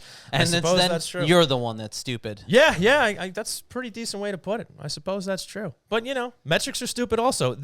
According to CGS 878, a lot of stupid things on the docket here. But that's okay. We all have opinions. So, also stupid. No. Also stupid. Christian Arnold's opinion. That's fair. All right, I'm glad you agree. So anyway, also on tap, we're going to have a guest I'm looking forward to next Sunday. ESPN's John Buccigross will be joining the program. Looking forward to that. Do we get some free Bucci Challenge hats out of this? Buddy, I mean, he's coming on the show. Why are you getting greedy? All of us, they're doing him a favor. We're giving him a platform. Wow, love that. He works at this network I've never called. I've never heard of called the ESPN. ESPN, yes. I hear they do a lot of world leader in sports. I heard they do a lot of basketball there. Yes, they do. But now they do hockey again, which is great. And John Buccigross has always been waving the hockey flag for ESPN, even prior to this new TV deal that the NHL made. So, I mean, I remember watching him on NHL Tonight. I used to love the program. Him and Barry Melrose. Dun, dun, dun, dun. No, wait, that's Baseball Tonight. Nice. So yeah, John Buccigross is going to join the program. There we go. There you go. That was for like the actual games though. NHL Tonight. No, they did that for NHL Tonight did too. They? Yeah. All right. And for a very brief period of time, when 2K made NHL games, remember NHL 2K? Those were the best ones. They were better than the EA games. They had the ESPN branding. Don't at me. Yeah, they did. ESPN, NHL 2K. I don't know if they were the best games. They were better than the EA games. They were fun. I don't know if they were the best. I don't know if they were better. Back then, I don't know. No. The EA games back then were a joke. Wait, no. I think you're dead wrong. I stand by it. And we can dedicate a show to this. No, I'm looking up right now when the 2K series ran and when they ended. They had the first two editions had Jeremy Roenick on the cover. NHL 2K7. That was probably the last 2K6 was the first one. I'm looking here. No. They started in the way early 2000s. I'm telling you, on PlayStation 2. I remember this. NHL 2K did not reach and instead opted to break the focus. Well, NHL 2K2. He is mumbling through the Wikipedia page right now. All right, yeah, NHL 2K2 was the first. Thank you. Also, but I would disagree. I thought NHL 2002, which I'm pretty sure had Mario Lemieux on it. It might have. Was better. The graphics were better. I think the gameplay was better. Much better. No, it was not. It was. No, it was not. It wasn't. Absolutely not. I'd argue. All right, listeners. No. Hit us up on Twitter. Which was better, EA hockey or 2K hockey? I'd argue that I'm on the 2K train. I miss it. They got to bring it back. You need competition, man. You know. Yeah, I mean, that's why Madden sucks. Right? And it's the same thing with NHL. They spit out the same game every year. Yeah. They update the rosters. They come up with some catchphrase for the next new feature, which they've always had. Right. It's just, now it's prime skating. You know? Right. AI prime scale, whatever the hell it is. Right? It's all of it. There are two yearly traditions that I loathe in hockey. One is the annual tradition where hockey fans have to say that the Stanley Cup is the greatest trophy in sports and this and that. And it is. Okay, well, if you have to say it every year, is it really? My second yearly tradition, is the annual tweet from Andy Graziano when he complains that he paid $60 to get NHL whatever, and then complains that it sucks. It sucked last year, Andy. Don't buy it. You didn't have to pay for it, or wait 2 months when it's $35. Yeah. Wait for Black Friday or whatever Get it it is. used. I mean, geez, learn your lesson. I think the last one I actually outright purchased was like 15. I think that was the last 16 was the last and one. I barely played it. I think it was the one with Tarasenko on the cover, I think. Yeah, that's the last one I have. I think that was 16. Yeah, and I'm pretty sure it's been the same game since. And sorry for you non-video game players out there that we've kind of went off on a tangent here, but I mean, it's hockey. It's important. I'm not sorry. Okay, that's good. Stand by it. That's good. But yeah, I mean, do something. Bring 2K back. Get some competition in there. Bring 2K back. Yeah. What are you guys doing? I mean, seriously. I think they only make basketball now, right? Yeah, that game is killer. Oh, yeah? Yeah. You're a big proponent of that? Yeah. Yeah. I liked NBA Live back in the day. That was great, too. That was a lot of fun. Those are fun. Yeah. Those were a lot of fun. Oh, memory lane. NBA 2000, what was it? NBA Live 2003, the one that had Tracy McGrady on the front of it? Oh, no, I'm talking like 94, 95, man. Yeah, I'm going way back. Yeah, so that's what's on tap, folks. Couple of games, the All-Star game, and John Buccigross joining us next Sunday. It'd be great. We can talk we think he'll be calling from Vegas. Or maybe he. I mean, if he's smart, he will be. Because why go straight home? Yeah. Why go straight home after All-Star Weekend in Vegas? So, but either way, looking forward. I mean, hungover Buccigross would be fun too. Why not? Yeah. We'll see though. Looking forward to it. It's gonna be a lot of fun. And that was What's on Tap. Yeah, it brought was. to you by RJ Daniels. Yes, it was. American Bar and Grill. Son of a bitch, you're right. That's right, folks. That's What's on Tap. You want to swing right into the Hero of the Week, buddy? Sure. What do you we think? got a couple questions brewing. We got some questions brewing. Let me just look. You know what? Zach Parise still playing well. 2 goals in his last 4 games. 4 points in his last 6 games played. He's doing a good job. Yeah, I was gonna make the joke I made on Twitter and say it's gonna be wild when he leads the Islanders to a Cup final, but I just don't believe that in my heart of hearts. Why don't you just go with it, man? Just feel it. You got to feel it. I can't. I mean, it's nice to see him score. I mean, I think, as frustrated as the fans were to watch Zach Parise play, I think there was no one more frustrated with the way Zach Parise was playing than Zach Parise. Right. I mean, you could sense every time he was on the ice, he wanted a goal. He was out there hustling. He worked hard. And that was sort of the knock that, like, you see Minnesota fans say, like, that's basically what Zach Parise did for all of last year for them. Which is part of why he fell out of favor with the coaching staff and getting time and playing time and all this stuff. But at the same time, it's frustrating to watch that and know that he's trying. It's not as though he's bagging it. It's not as though he's thrown in the towel and just collecting his paycheck. He's here to win a cup. I mean, that's the frustrating thing, I think, for a lot of these guys. The Zdeno Charas, the Zach Parises. They came here because they thought this team was the team that was going to win a cup. Yeah. And it certainly hasn't gone that way, to say the least. But it's it's nice to see Parise putting up points and getting on the scoreboard and contributing. He's playing hard, and he's finally getting rewarded. And I'm pretty sure I just pulled a Lou Lamoriello by saying the same thing in 3 different phrases, which he tends to do a lot. When you hear the man speak enough, I guess it kind of just rubs off on you. Yeah. Yeah. It rubs off on you, and then it touches you on your kneecap, and then it rubs into your shoulder. Look, that's none of my business. I don't know anything about that. It rubs off on you. Good luck with that. Folks, want to thank you all for tuning in to twitch.tv/HockeyNightNY, hanging out with us here, of course, and always on your favorite podcast provider. We're going to take a short break. When we get back, it's time for the Hero of the Week. Woot woot. Customer service is the backbone of any business. Reliable telecommunication is essential to keeping your client base happy. Introducing TIE Technology, a low-cost, flexible internet phone service founded on the idea that every customer deserves exceptional service while providing simple setup and management and easy integration to clients across the country. TIE Technology will not only create a custom solution tailored to your specific needs, but will partner with you to provide a competitive edge to you and your clients. And if you need support, you won't be routed to an automated call center in another country. You'll get a live representative that had a personal hand in building your account. So Islander fans, if your business is looking for a change from companies like Spectrum, Verizon, or Optimum, TIE Technology is offering 3 free months of service for any of its affordable packages.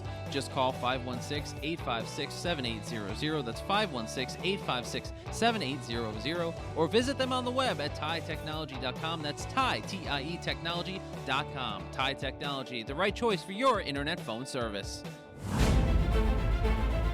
Ladies and gentlemen, when you hear this song, that means it's time for the Hero of the Week, brought to you by the Blue Line Deli and Bagels half-price hero, which this week is the Mr. Ledecky with turkey, ham, provolone, lettuce, tomato, and mustard on fresh rye bread. Get it for half price all week starting tomorrow. That is Tuesday through next week, where we'll announce a brand new half-off hero. Stop in, mention Hockey Night New York for half off the Mr. Ledecky. So with that out of the way, Christian Arnold, the pressure's on you.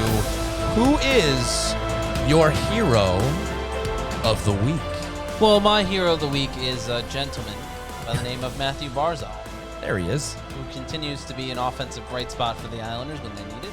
A couple goals this week for the blue and orange. And, it's the same thing we kind of say about Matthew Barzal's game every time he's chosen one of these. He's an offensive threat.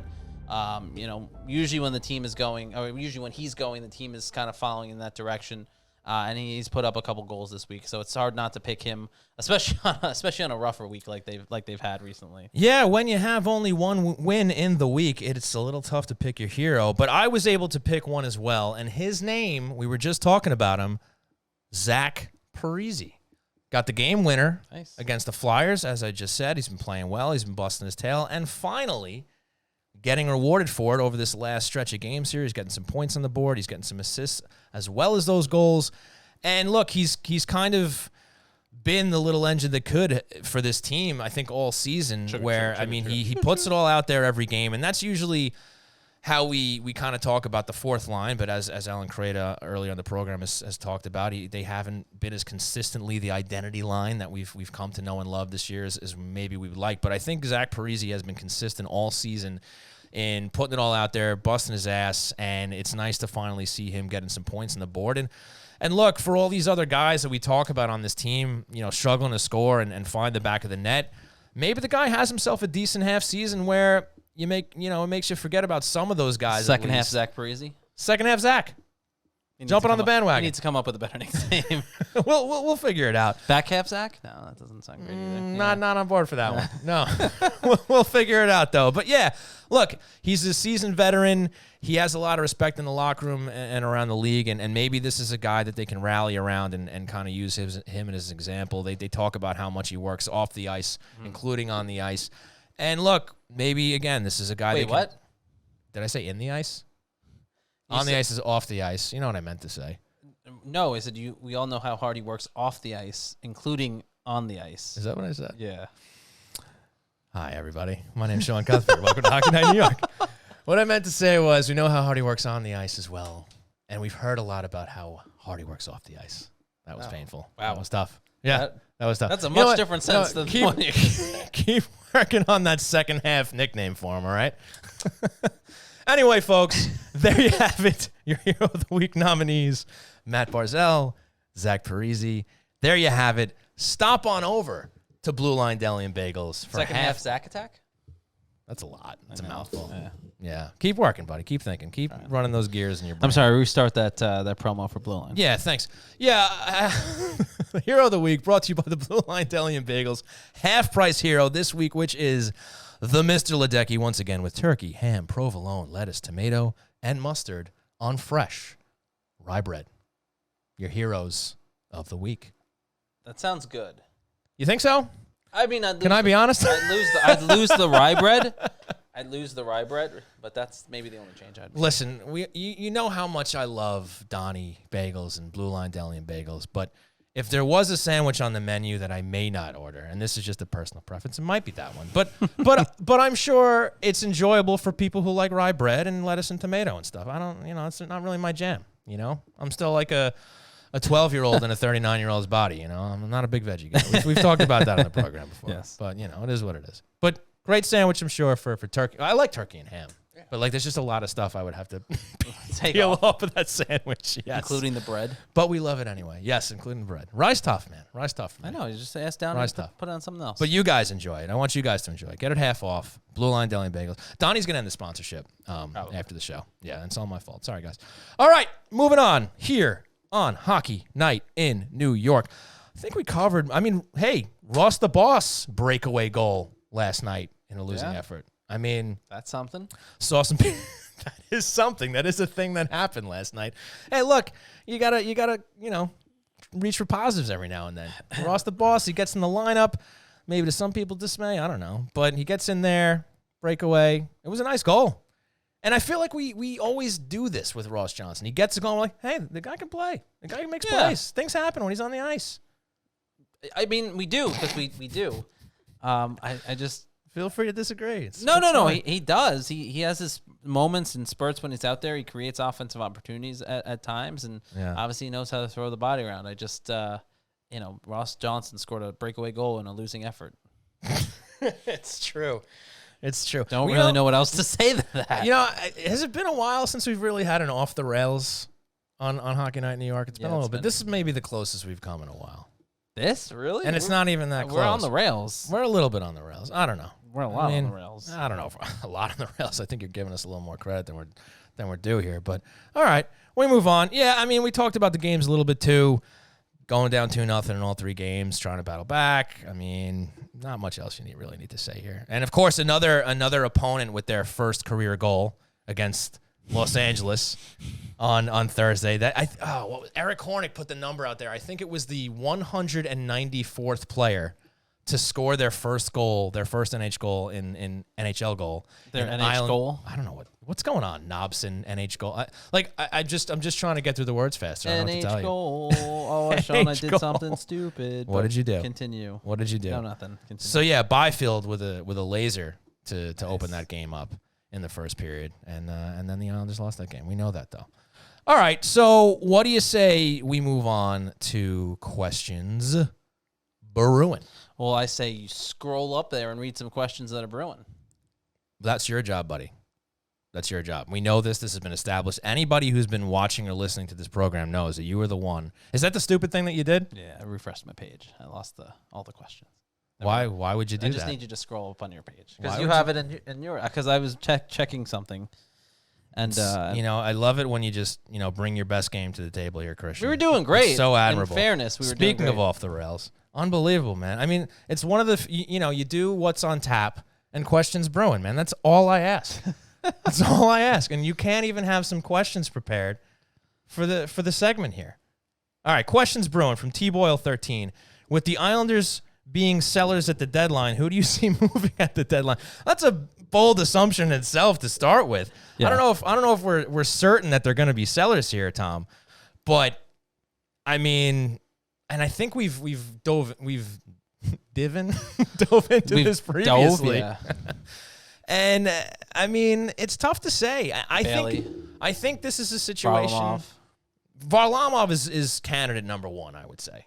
For sure. If they're out of playoff contention. You think they try and move one of the vets to like a cup contending team if they're in that position? Like, let's say like there's someone out there who's like, oh, I need a defenseman that is 47 and wears 33. I am sure Lou would listen to that. If he got that phone call, he would listen.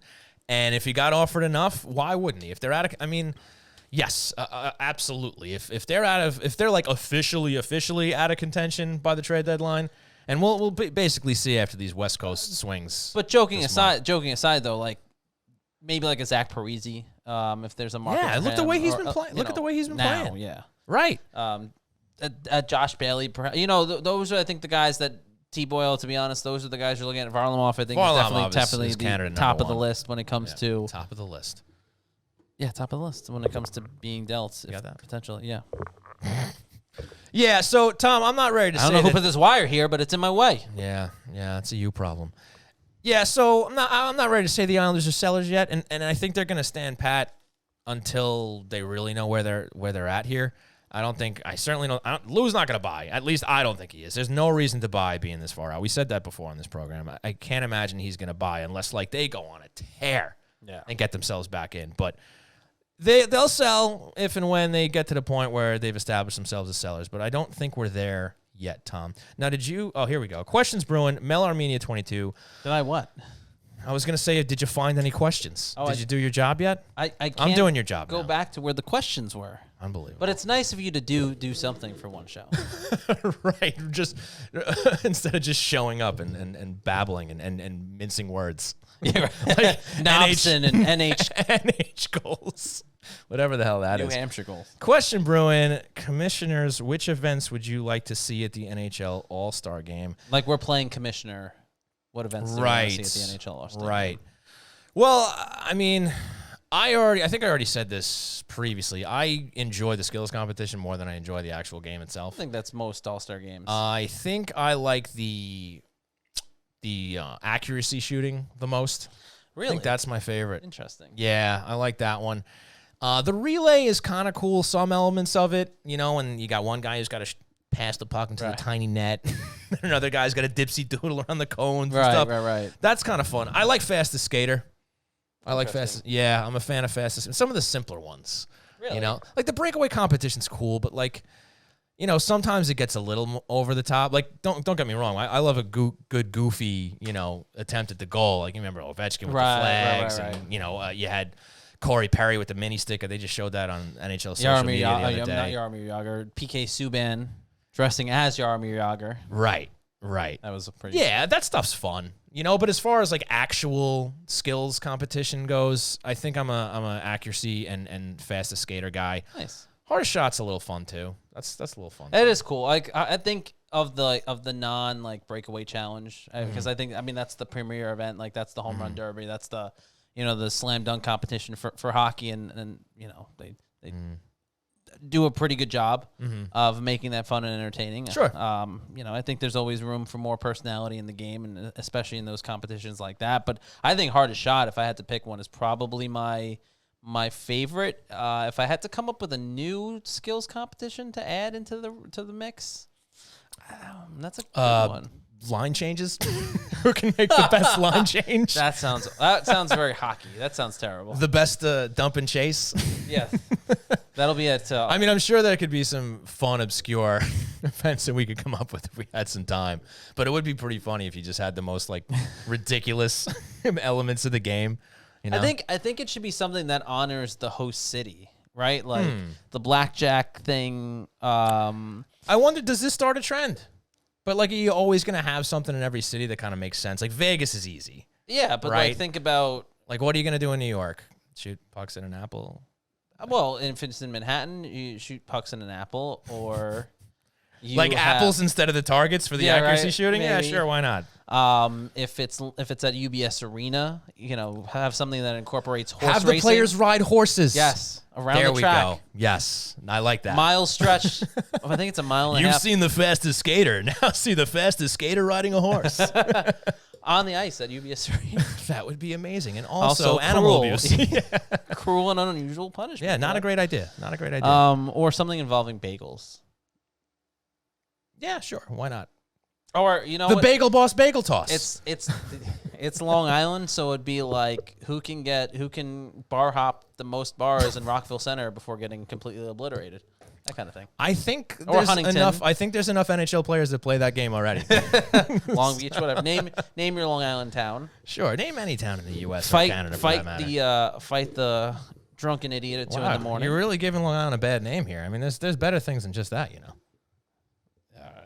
Ride the Long Island Railroad and get yelled at by the conductor for not having your... Who can get the longest train ride on the LIRR without getting the conductor to get your ticket? Yes. Oh, that would be good. That's a game you play, right? That's a game you play on a daily basis. I just went from Wantagh to Manhattan, man. The guy didn't even get me, bro. Get to save my ticket for next year. You've all done it. You've all done it. Can you get from UBS Arena to Huntington without showing your ticket to the conductor? And you're allowed to like jump 2 cars, right? Like you can see the conductor and go like a car or 2 down, and then but that's it. If he gets you, he gets you. There we go. That's what we want to see. Mel Armenia off the rails with Hockey Night New York. Question brewing from Mike 4652 is new H&NY merch coming out. How about a new shirt with an "I didn't understand the question" quote? Why not? We'll I like that. We'll get the merch department working on that. We'll throw it on the back. That's a good idea. Yeah, we should probably get some fresh merch. Nobson needs to be put on a... Has Nobson gained enough legs for a shirt? I mean, I love it. Don't get me wrong. Thomas Panic. It's very niche of a niche thing already. You have hockey, then you have Hockey Night New York, and then you have Nobson. But if you see someone wearing a Nobson shirt or a Thomas Panic shirt, like, they get it. You guys are basically best friends at that point. That would be legendary. That's a deep cut, right? If there's enough demand, maybe we'll do it. Maybe we'll run off some Nobson shirts. Yeah. Maybe we'll run off some Thomas Panic shirts. Why not? We'll see. Mike, I like the idea. We'll see what we can do here. Let's see if we can find some more question brewing here. Did you find anything, Christian? Question brewing. T-Boyle 13. Rattling off another one. Do you see Tampa challenging the Islanders 19 straight playoff series? No chance in hell. Thank you for the question. There was someone else. There was another question for me specifically. Something about James Harden. Was it a question brewing? Like I'm just kind of. It was a question brewing. All right. Well, I don't see it. Man. I don't know. I don't see it. But why would you even entertain? Oh, here it is. Question brewing for Christian. Can Harden play first line right wing? From Mike 4652. I don't know. You park him right in front of the net. I think he has a very good net front presence. He's very tall. That helps, right? Just have him sit there and just put the stick down and just try and deflect shots into the net. Doesn't need to skate. Just park him right there. It would be a bold move. James Harden, he has a lot of injury history though, guys. You got to understand. Is that right? Yeah, he's out. Missed the last 3 games. 2 games. How's the Nets coverage going, by the way, buddy? It's been great. Yeah. Okay. Thank you for asking. That's very kind of you. Yeah, I mean, they too, like the Islanders, are in a bit of a funk right now. Is that right? Yeah. I thought they were like one of the best teams in the league. They're 6th in the Eastern Conference at the moment. So, okay. I mean, playoff positioning. Yeah. But they've lost. I think they don't have Kevin Durant. He's out with an MCL sprain. So he'll be. I think the earliest he'll return. Kevin Durant is a big NBA superstar, part of the Brooklyn Nets' big 3. He's like the John Tavares when the Islanders were in. Kevin Durant was like the John Tavares when the Islanders were in Brooklyn. Ah, I see. We have another question here from T-Boyle 13. When is your next viewing party? I believe that was also asked last week. Unfortunately, don't have anything solid yet. We're still working on it. We're trying to sneak something in. Oh my God, Mel Armenia, that'd be insane. Combine the NHL and the NBA All-Star Game, have them play each other in each sport, and you put them in a skills competition. I think that's too fun. Yeah, probably. No, that sounds like a lot of fun. But it's going to be a stalemate because NHL will destroy the NBA players, and then the NBA players will destroy the NHL players. I mean, how do you solve that? Just have them do a skills competition each. A skills competition each. Or you throw them in one of the already existing skills competitions. No, you know what you would have to do? You would have to mix. That's what I'm saying. Like not have NBA versus NHL. No. You put them together. So maybe the Eastern Conference of each sport versus the Western Conference of each sport. I think we're onto something here. Mel Armenia, 22. Onto something here. You'd have like Matt Barzal. Sure. You'd have Scottie Pippen. Kevin Durant. And you put the third NHLer. So maybe you put McDavid on that line or something like that. That'd be pretty cool. Problem is, see, here's the thing, though. NHL players are still they're gonna be able to run around on a basketball court. Granted, they're not gonna, get any shots. They're not gonna score at all, but at least they'll be able to get up and down the court. I'm not so sure it's going to be the case with the NBA players. No, but I'm skates. not saying you're playing a game. I'm saying you put them in a skills competition. Just skills. Yeah, because it's never going to be a fair fight that way. Okay. It's a little bit more of a fair fight when you combine them. But even still, you're doing it. We're completely in fantasy land here. I love this. I know, but it's awesome. It's kind of fun. So, but if you did the NBA players doing NHL skills, you'd still have to do but they're like street hockey instead of ice. You couldn't put them on the ice. I think you could, but I don't. They don't necessarily. It depends on the. Just stop abusing the equipment on the show. Depends on the skill part of the competition, right? Like there are certain things I think you can get away with without having to have them lace up skates. So you probably have the accuracy contest without having them lace up skates. It's the same thing. Like you do like the 3-point contest for the NBA and the NHL. Like you'd combine those teams. Yeah, accuracy.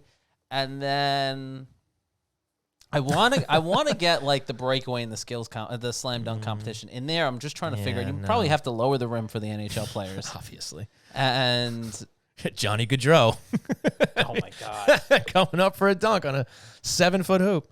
That would be brutal. Yeah. It's literally twice his height, almost. Right, 10-foot rims. Right, they have 10-foot rims in the NBA. Right, it's 10 feet, if I remember right. Yeah, it's not going to go over well. I mean, in theory, it sounded fun at first, but the logistics probably just wouldn't work. But that was fun.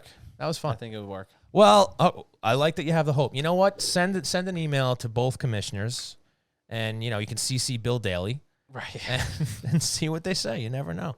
Out of the box thinking. I love it. Yeah. Okay. Well, that was another edition of. Wait, whoa. What do you got here? Whoa, you're doing your job now? Nope, never mind. Great. It was T-Boyle's question. That we already had. Yeah. Okay. So you weren't just dismissing another question from him. It was one we already addressed. It was the Tampa Bay one. Gotcha. Well, folks, that was another fun edition of Questions Brewing, brought to you by Oyster Bay Brewing Company and their delicious pumpkin ale in season, fall, winter. Fantastic. You never had a pumpkin ale in the winter? Don't make that face. I haven't. Well, I have. You know what? I'm gonna have one this weekend. How about that? Well, I watched the All-Star Skills Competition. Okay. Oyster Bay Brewing Pumpkin Ale. Nice. Okay. I'll send you guys a picture. I mean, honestly, Oyster Bay Brewing is probably the pumpkin beer. Their pumpkin is probably my favorite of all the pumpkins. Oh, yeah? No, I mean, it's great. It's great. I mean, I still love Barn Rocker, man. I mean, they hit it out of the park with that. Yeah. I just meant talking strictly pumpkin. They got some new merch, man. Have you seen it? I have. It looks really nice. It does look really nice. I would love to have a shirt. Might have to talk to our friends over at Oyster Bay, see if we can get our hands on some merch. I'm not saying, but I'm saying, They got some nice hoodies, some nice T-shirts. It looks good. Nice. Yeah. Looks nice. Yeah. I'd love to Well have done, one. Oyster Bay. So there you have it. And I think we can wrap, man. Another long one. A lot of marathons lately here at Hockey Night in New York. But that just means we're having fun. Right? I don't know what that face was, but yes, we are. Okay. Well, it made you laugh. Well, folks, I think... You did. Yeah. Well, folks, cue the music. I want to thank you all for tuning in to twitch.tv/HockeyNightNY and your favorite podcast providers. A big, big thanks to Allan Kreda of New York Times for joining us. And, of course, a huge thanks to all our sponsors. Being presented by R.J. Daniels, American Bar and Grill, located at 279A Sunrise Highway in Rockville Center. The best place to catch the Isles when you can't make it to the game. And don't just go for the Isles. They have live music, comedy nights, trivia, a late-night bar scene. They have it all. A huge thanks to Blue Line Deli and Bagels, located at 719 West Jericho Turnpike in Huntington. And, of course, their Brandland location in East Islip. And Belmont UBS Arena. They're an official partner of the New York Islanders and the greatest deli around. Check out the menu, BlueLineDeli.com, for their great selections and hockey-themed heroes. A huge thanks to Ty Technology, a voice-over IP company providing phone services for businesses across the country. Check them out at TyTechnology.com for all your telecom needs, or give them a call at 516-856-7800 and get 3 free months of service. 3 free months of service. Big thanks to Oyster Bay Brewing Company, located at 36 Audrey Avenue in Oyster Bay. You can order their great beers and merchandise that we were just talking about at oysterbaybrewing.com for curbside pickup, local delivery, or shipping anywhere in New York, and get 15% off with coupon code HNINY. Once again, thank you all for tuning in live and tuning in later on the show. If you enjoy the show, please rate, review, and subscribe on your favorite pod providers. Follow us on Twitch. Tell your friends and your family and your strangers. Spread the word. Follow Christian at C_Arnold01 on Twitter. Follow myself on Twitter at Shawnee Hockey. Follow the show at Hockey Night NY on Twitter, Facebook, and Instagram. My name is Sean Cuthbert. He's Christian Arnold. That's true. We've been Hockey Night New York. We will see you next week after All-Star Weekend with John Buccigross of ESPN. Have a great rest of your Monday night. Bye.